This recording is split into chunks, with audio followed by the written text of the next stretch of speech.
কিছুদিন আগে প্রীতম হাসান ভাইয়ের একটি গান বেরিয়েছিল যার নাম ছিল হচ্ছে মরে যা মরে যা, এবং যার ট্র্যাকটা ছিল মানে মুখটা ছিল হচ্ছে আমি তো চাই পৃথিবীতে সবাই মরে যা। তারপর তোকে আমি জিজ্ঞেস করি তারপর শুধু আমার ভুল তোমার হাসি দেখেছি। এবং এই লাইনটা আমার ভাইয়ের হোয়াটসঅ্যাপ স্ট্যাটাস এখনো কিন্তু এখনো বুঝতে পেরেছো, তার মানে আমার ভাই কত বড় ফ্যান এই গানটা। এবং গানটার উপর আমরা রিয়াকশন দিয়েছিলাম, তোমরা প্রত্যেকে অনেক ভালোবাসা দিয়েছিলে।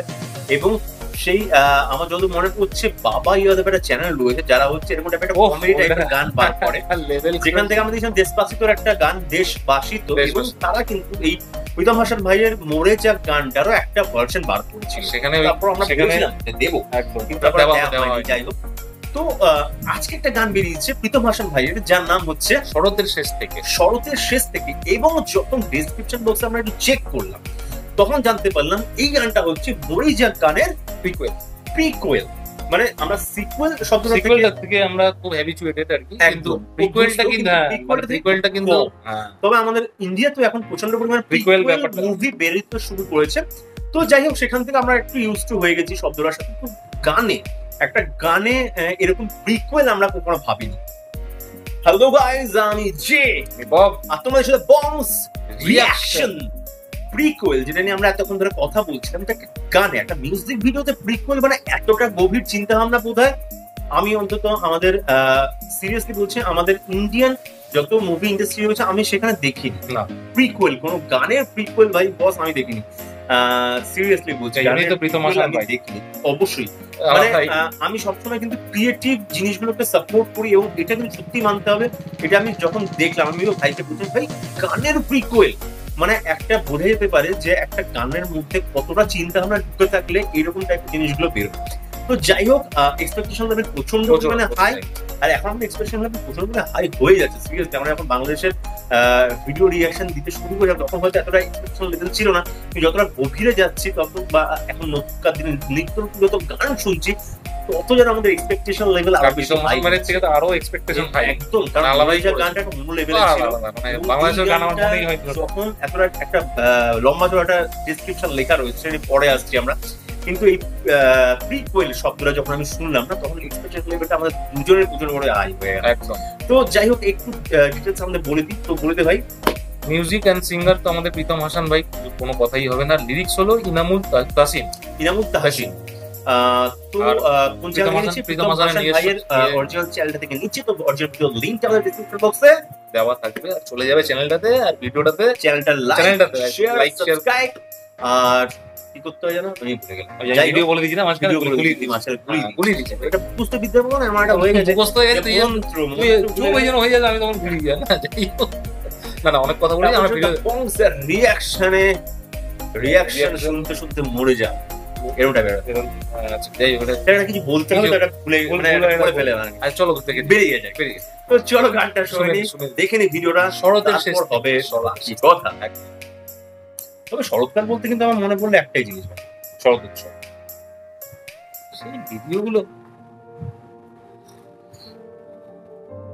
বাংলাদেশকে অন্য জায়গায় নিয়ে যাচ্ছে এরা, মানে সুন্দর একটা জায়গায় মানে ভিডিওটা শুট করেছে।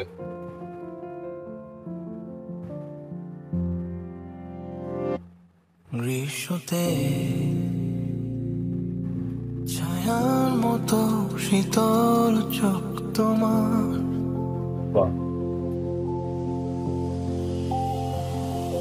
মেঘ হয়ে ঢেকেছে যত রোদ জানালা,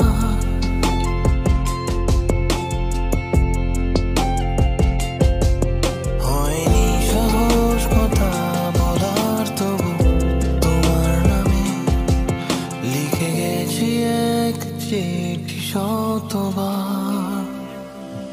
শরতের শেষ থেকে বসন্ত পুরোটা ভেবে তোমাকে কেটে যাবে, যদি মন থেকে দেখে দেখো আমায় পেয়ে যাবে।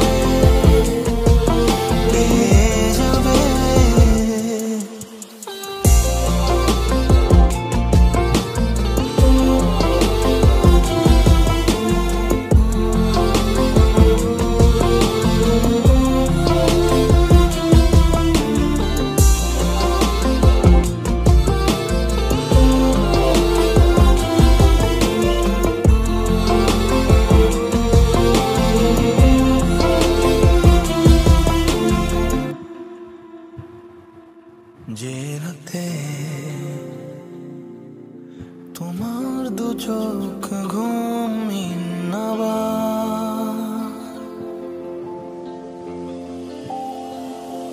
সেই রাতে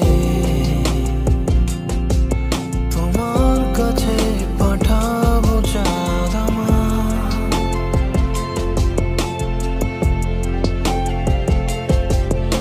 আলো দেবে সে জেগে রাত ভোর তারার সাথে আর গল্প শোনাবে তোমার আমার শরতের শেষ থেকে বসন্ত পুরোটা ভেবে তোমাকে কেটে যাবে যদি মন থেকে ডেকে দেখো আমায় পেয়ে যাবে পেয়ে যাবে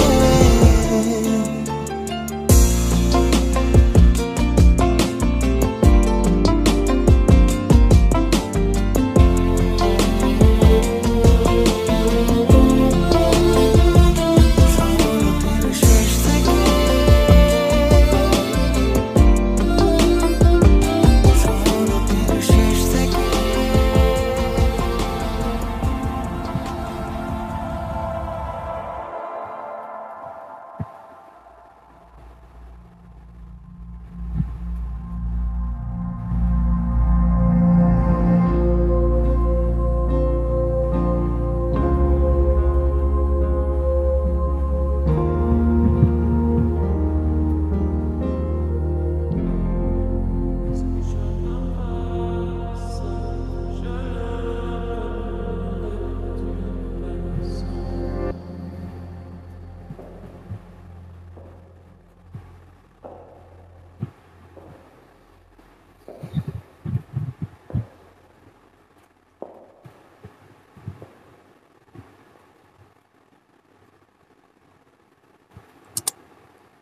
শরতের শেষ থেকে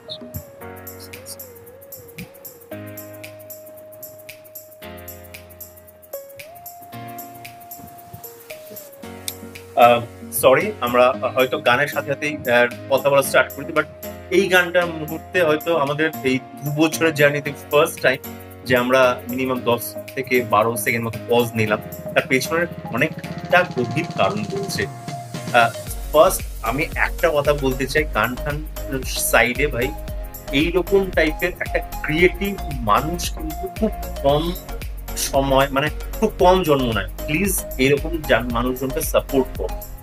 এর থেকে যে কত কিছু জিনিস পাওয়ার আছে তা কেউ জানে না। কি বলবে তুই? মানে আলাদাই, মানে কিভাবে প্রিকুয়েলটাকে তোর অনেক করেছে, মানে জাস্ট মানে চিঠিগুলো কন্টিনিউ দিয়ে যাচ্ছে। ওই চিঠিগুলো কিন্তু একটাও রিড করেনি আর কি। মানে ও দেখতেই পাইনি। হ্যাঁ, দেখতেই পাইনি না। ও শুধু রাত দেখে ওকে কিন্তু ইয়ে করছে, মানে যে উইচটা যে আছে ও বারবার ডাকছে, তাকে নক করছে, যে মনে করাচ্ছে তোমার চিঠি লিখতে হবে, ডেলি বেসিস আর কি চিঠি লিখে যাচ্ছে। আর আপেলটা সেই আপেল, কিন্তু সেই আপেলটা ওকে সবসময় কনসিস্ট করছে যে মানে তুমি খাও আর কি, ওটা খেলেই আর কি মানে ও আর কি বসে আর কি আসবে। মানে শেষমেশ সেই ঘুরে ফিরে চলে আসলো সেই মোড়ে আর কি। মানে সিরিয়াসলি বিশ্বাস করো, আমার এই প্রথম যে গান শুনে মানে শরীরটা কাটা দিয়ে উঠলো। মানে এত চিন্তাধারাটা মানে একদম গভীর চিন্তাধারা মানুষের হয় কি করে বস। মানে এরকম আমি যদি শুরু থেকে শুরু করি এই গানটার কথা, যেটা ছিল শরতের শেষ থেকে শুরু থেকে, মানে যেহেতু একটা প্রিকুয়েল আমি শুরু থেকে শুরু করতে চাই। যদি ফার্স্ট একটা ছবি দেখালো লেকের পাশে, পুরো মনে হলো একটা হলিউডের সিন চলছে পুরো। তারপর জঙ্গলের মধ্যে একটা বেডের মধ্যে শুয়ে আছে, সাইডে একটা সাইড টেবিল, একটা ঘড়ি রয়েছে, একটা টেবিল, মানে রিডিং টেবিল, তার মধ্যে সমস্ত কিছু বইপত্র রয়েছে। একটা মিরর ছিল, জ্যাকেট, ও জ্যাকেটটা সাইকেল নিয়ে গেল, এবং মেয়েটা একটা পিকনিক করছে, মানে নিজেই একাকি একটা পিকনিক করছে। তো মানে থটস গুলো না পুরো দেখলে মনে হচ্ছে হলিউডের চিন্তাধারা, যেটা তারা করে ছোট ছোট জিনিসের পেছনে, খুব ছোট ছোট মুভস এর পেছনে এত চিন্তাধারা করে। এই জন্য হলিউড কে আমরা যতই যাই খারাপ বলে দেখানো, হ্যাঁ নিজের জিনিস নিজে, তবুও কোথাও না কোথাও আমাদের একটা ভিতরে কাজ করে যে হ্যাঁ না, হলিউড ভাই হলিউড। তো সেই রকম জিনিসটা আজকে আমি প্রীতম হাসান ভাইয়ের মধ্যে দেখতে পেলাম, বিশ্বাস করো অসাধারণ লাগলো। মানে প্রিকোয়েলটা এতটা ভালো হবে তুই আশা করেছিস? মানে একদম না, মানে চিন্তাধারারই বাইরে, কিভাবে ওইখানটাতে আসবে, একদম একদম মানে আসলো ব্যাপারটা। এবং সত্যি কথা বলছি, ডিসক্রিপশন বক্সটা আমরা পড়েছিলাম, যেটা আমরা বলছিলাম, হয়তো ডিসক্রিপশন বক্সটা না পড়লে তোমরা যারা গানটা শুনছো প্লিজ শোনার আগে বা দেখার আগে একবার ডিসক্রিপশন বক্সটা পড়ে নাও, একবার দেখতে হবে, পড়ে নিয়ে দেন গানটা দেখো, বুঝতে পারবে জিনিসটা কি, এবং তারপর বুঝতে পারবে যে একটা মানুষ একটা গান বানাতে গিয়ে একটা গানের আমরা কি করে একটা গান গাইলো, তার সাথে একটা ভিডিও চিপকে দিলাম, বার করে দিলাম, একদম না। মানে এই গানটার ক্ষেত্রে কিন্তু তা হয়নি বস। এই জন্যই উনি এত সময় নেন আর কি, মানে মানতেই হবে প্রীতম ভাই কেন এত সময় নেয়। এটাই দুটো গানকে কানেক্ট করলেন, দুটো গানকে কানেক্ট করাটা ভাবে কানেক্ট করলেন, এবং গল্পটা পুরোটা শোনালো। গল্পটা শোনা অসাধারণ লাগলো। গল্প হচ্ছে এখান থেকে শুধু যারা ছেলে একটা মেয়েকে খুব ভালো লাগে, কিন্তু তাকে চিঠিতে লিখে সামনাসামনি বলতে পারে না, আর মেয়েটাও কিন্তু জানতে পারে না। কারণ হচ্ছে একটাই, যে তাদের মাঝখানে একটা ইলিউশন কাজ করছিল। সেই ইলিউশনটা করছিল হচ্ছে সে একটা পেতনি আর কি, যাকে আমি বাংলা ভাষা যদি বলে পেতনি করছিল। তো যাই হোক, করতে করতে করতে করতে কি করছিল, যে কোনোদিন জানতে পারছিল না, দুজনের মধ্যে কানেকশন করছিল না। বাট হঠাৎ করে একদিন মেয়েটা কি হয় না, তার লকেটটা হারিয়ে ফেলে, ওটা নিজের থেকে হারিয়ে ফেলে, এবং প্রীতম হাসান ভাই সেটা দেখতে পায় এবং লকেটটা দেয়, এবং তখন কথাবার্তা চালু হয়। অ্যাকচুয়ালি যে ব্যাপারটা, যে পেতনিতে হচ্ছে প্রীতম হাসান ভাইকে চায় যে তার প্রেমিক হোক, এরকম একটা ব্যাপার আর কি, কিন্তু তাকে মারতে চায় না, কিন্তু এটা কিন্তু মারতে চায় না। এবং যখন পেতনিটা দেখতে পারে যে না, তাদের মধ্যে ছেলেটা মেয়েটার মধ্যে কানেকশন শুরু হয়ে গেল, তখন মেয়েটাকে মেরে ফেলে, এবং একটা ডোর খুলে যায়, যেখানে মধ্যে ঢুকে যায় প্রীতম হাসান ভাই, যেটা আমরা দেখেছিলাম মরে যাক গানটার মধ্যে, কিন্তু অ্যাকচুয়ালিতে মেয়েটা বেঁচে নেই, ওটা কিন্তু একটা ভূতি ছিল। এবং ওই জন্য বারবার ইনসিস্ট করছিল প্রীতম ভাইকে যে আপেলটা খাও, আপেলটা খাও, কারণ আমার যেটুকু মনে হচ্ছে আপেলটা খেলে হয়তো প্রীতম হাসান ভাইও ভূত হয়ে যাবে, তখন তাদের মধ্যে একটা মিলন হতে পারে এরকম। কারণ মেয়েটা মানে ভূতটা অ্যাকচুয়ালি, পিশাচটা অ্যাকচুয়ালি ভালোবাসে প্রীতম হাসান ভাই। যাই হোক, এরকম কনসেপ্টটা আলাদা। মানে দেখো, মানে একটা গান লিখেছে, গানটার পিছনে একটা স্টোরি রয়েছে, মানে গানের পিছনে আমরা সবকিছু কবিতার পিছনে বড়, গানের পিছনে স্টোরি থাকে, থটস থাকে, বাট এতটা গভীর, মানে ওই জন্যই মনে যাকটা ওই লেভেলে গেছে। এটাও আমার মনে হয় এটাও ওই লেভেলেই যাবে। আর সিরিয়াসলি বস, এটা বোঝা যাচ্ছে যে এটা 2022 এগোচ্ছে বাঙালিরা। সত্যি সত্যি তাই, অসাধারণ লাগলো আমার মন থেকে। একটু বলতে পারি প্রীতম ভাই কিন্তু বাংলাদেশকে ভাই একদম মানে আলাদা জায়গায় সাপোর্ট দরকার, তার সাপোর্ট দরকার, এটা সাপোর্ট দরকার। না, প্রীতম হাসান ভাই কিন্তু সাপোর্টও পায়, মানে আমি যা দেখলাম, মানে আলাদা যারা প্রীতম হাসান ভাইকে দেয় তারা অন্য লেভেল, যারা অন্য লেভেলের সবাই কিন্তু বুঝতে পারবে না প্রীতম হাসান ভাই। এইটা হচ্ছে এটা ভালো ব্যাপার, সবাই এই গুরুত্বটা দিতে পারবে না ওনাকে, যে ওনার যে কদরটা একদম দারুণ দারুণ দারুণ। আমরা একটু মানে পড়ে যাকে আমরা একটু হয়তো একটু আমাদের বোঝা ভুল হয়েছিল, পরে আমরা ক্লিয়ার হয়েছিল, আমাদের ভাইরা অনেক সুন্দরভাবে কমেন্ট আর কি ক্লিয়ার করেছিল এইখানটা। এটা একদম আমাদের কাছে সিকুয়েল আসবে কি, সিকুয়েলটা তো আর আশা ঠিক আর মেরে দিল, মানে গল্পটা শেষ হয়ে যায়, সেটাও ব্যাপার। সিকুয়েল আর যদিও বা এটা হতে পারে যে তাই না, সিকুয়েলটা থাকা তো উচিত না, মেরে ফেলে যখন গেছে। তবে আমার মনে হয় সবকিছু জিনিসের যে বার করতে হবে, এটা হিট করেছে বলে তখন কিন্তু সেই গুডউইলটা নষ্ট হয়ে যায়। তো আমার মনে হয় এখান থেকে ওইটা হবে না বলেই প্রিকুয়েলটাকে, হ্যাঁ আমার মনে হয় যেরকম বাহুবলী সিনেমা যখন শেষ ভাই, ওটা একটা ব্র্যান্ড হয়ে গেছে, ওটাকে টেনো না, টানলে ওটা নষ্ট হয়েছে, সেরকম টাইপের। সত্যি বলছি, এই মরে যাক এবং শরতের শেষ থেকে একটা সুন্দর একটা বন্ডিং হয়ে গেছে, এবার টানলে কিন্তু জিনিসটা নষ্ট হয়ে যাবে। দারুণ দারুণ। তো আমার পার্সোনালি বা আমাদের পার্সোনালি এটা প্রীতম হাসান ভাই চাই না দেখছেন কিনা, যদি দেখেন তো প্লিজ রিকোয়েস্ট, যদি সেরকম না পাও তো প্লিজ টেনো না, দুটো উপস্থিত করে, যদিও বা তুমি সেই জিনিসটা করতে পারো না, সেটা আমাদের জোর করে না একদম। তো এটা আমাদের একটা বিশ্বাস রয়েছে। তো যাই হোক, গানটাও অসাধারণ হয়েছে, গানটাও একদম সেই মরে যাক লেভেলেরই। আর আমার তো মরে যাকের থেকে বেশি ভালো লাগে। বেশ ভালো। মনে যাকটার আগে তুই ব্যাপারটা জানতে পারছিস না, ওই জন্য তো ভালো লাগবে, অসাধারণ লাগে। তো যাই হোক, তোমাদের যদি আমাদের সাথে এই ভিডিওটা দেখে অসাধারণ লেগে থাকে, তাহলে কোনো একটা অসাধারণ লাইক, শেয়ার, সাবস্ক্রাইব আর বেল বাটনটা টাং করে বাজিয়ে দাও। আপনি চ্যানেল নতুন চ্যানেল তাড়াতাড়ি সাবস্ক্রাইব করে নাও, বেশি করে সাবস্ক্রাইব করো। এই ধরনের ভিডিও মানে দি বংশ রিঅ্যাকশন পাবেই পাবে। তো বংশ রিঅ্যাকশন ছাড়া কোথাও পাবে না বস, আমি এটা বলতে পারি। আর কি করবে, দুজনকে ইনস্টাগ্রামে একদম বেশি করে ফলো করো, যেটা তোমরা কিন্তু করছোই না। মাঝে মধ্যে আমি চেক করি, আমি তো দেখি না আমার ফলোয়ার বাড়ছেই বলে আমার মনে হয় না, আমার তো অনেক কমছে। আমার দেখিস না, আমার তো মনে হয় আমারটার কথা, ও তোরটা বলছি। আচ্ছা, তোরটা না, ফলোয়ারটা কমছে, তাহলে সে বাজে বেড়েছিল কমে গেছে। আর কি করবে, ইউটিউবে চ্যানেলে বেশি করে শেয়ার করে তো সাবস্ক্রাইবার বেশি করে বাড়ে। আর ফেসবুক গ্রুপে জয়েন করে নাও, আর পেজটাকে লাইক করে সব জায়গায় শেয়ার করে দাও। প্রত্যাশা ছিল না প্রীতম হাসান ভাইয়ের এত সুন্দর একটা গান, যত আজকে অনেকদিন বাদে একটা সংযোজন করলাম ভাই, সেটা হচ্ছে ব্যক্তিদের সাথে শেয়ার করবো। শেয়ার করবে, শেয়ার করে দাও ভাই, যখন বলে দেন শেয়ার। তো সবাই ভালো থাকো, সুস্থ থাকো, সবাইকে ভালোবাসা। শুনিয়ে দিও। পরবর্তী ভিডিওতে তোমার সাথে আবার দেখা, ততক্ষণের জন্য টাটা।